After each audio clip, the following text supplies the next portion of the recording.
Thrustmaster has a long history with Ferrari, making many replica wheels, including the 599XX Evo wheel and the 250 GTO, which is an awesome wooden wheel. They also made a Formula 1 replica wheel for the 2011 car. It looked great on the outside, but it did leave some to be desired. At the end of 2021, Thrustmaster stepped up their game and released their flagship wheel, the SF1000.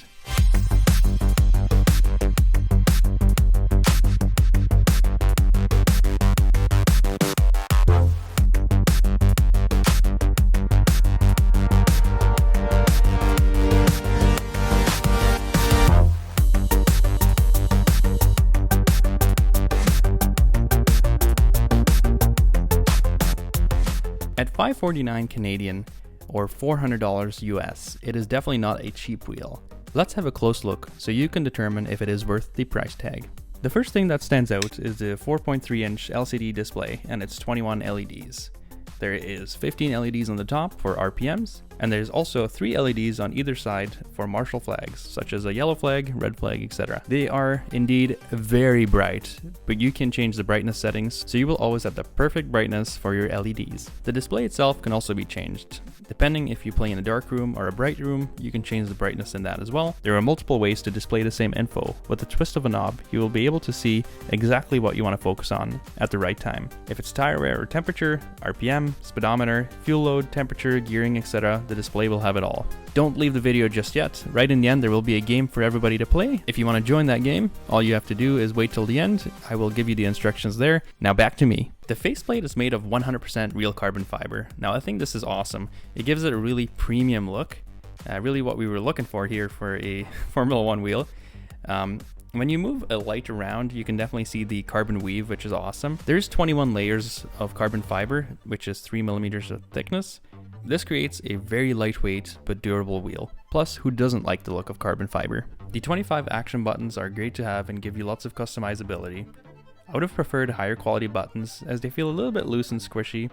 A slightly lighter press with a more positive press and click would have been welcomed. But all in all, they do the job and retain the original look of the replica wheel for authenticity. I have heard people say that instead of plastic buttons, they should have used metal buttons with engravings and paint on top of them. But I think Thrustmaster was trying to keep the price down a bit, and that's where they did it. The buttons do feel a little bit squishy and they move around a bit. Does it make it look cheap? No, I don't think it looks cheap with the stickers.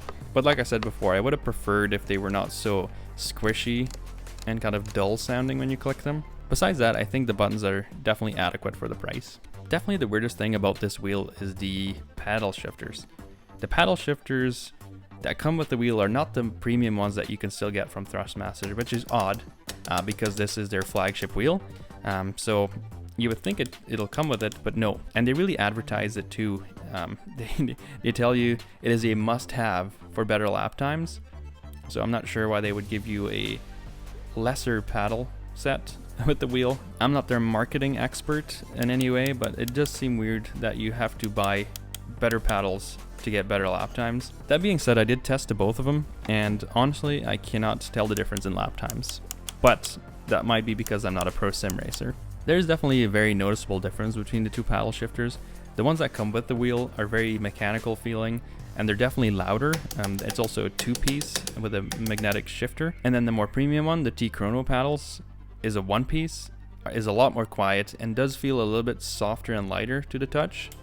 These paddles are push-pull, meaning you can upshift or downshift on the same side, depending on where your fingers are, which is kind of neat, but is normal for a Formula 1 wheel. The only real advantage that I can see would be that the T-Chrono premium paddles have a gold-plated silver connection, but honestly, who can tell the difference? I can see that you want to have the edge when you're a esport driver, and then I would definitely recommend to get those because they do claim to be better.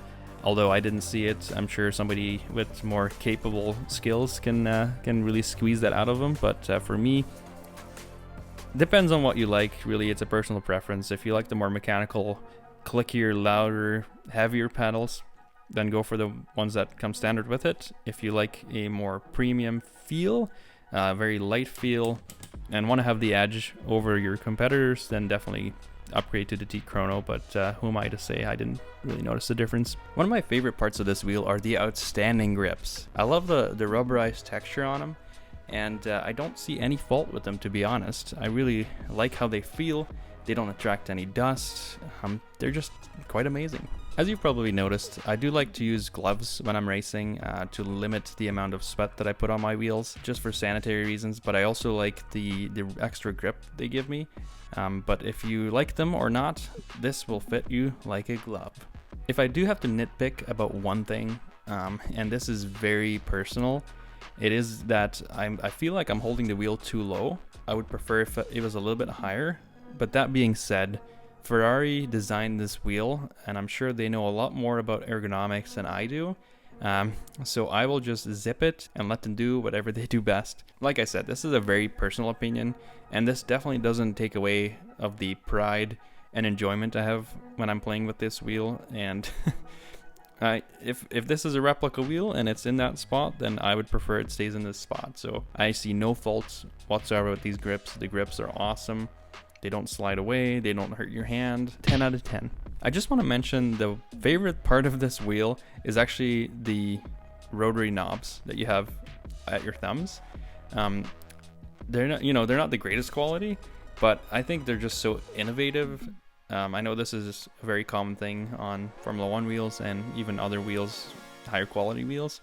I've just never had them before, and I wish they were on more wheels, because when I'm playing my games and I want to change the brake bias or engine mode and whatnot, not letting go of the steering wheel is awesome. This is an awesome idea. You can just use your thumb to change the brake bias and what have you, because you can customize these buttons. The only thing that I can nitpick about these ones is that they are quite light. So I've had a couple times that I went too far and had to track back what I was doing, but besides that, I think these are awesome. They're also numbered. A quick glance down will just show you where you're at and what you need to change if you need to change anything. Now, wheelbase compatibility. If you have a Thrustmaster wheelbase, such as this one, it's just a quick release system.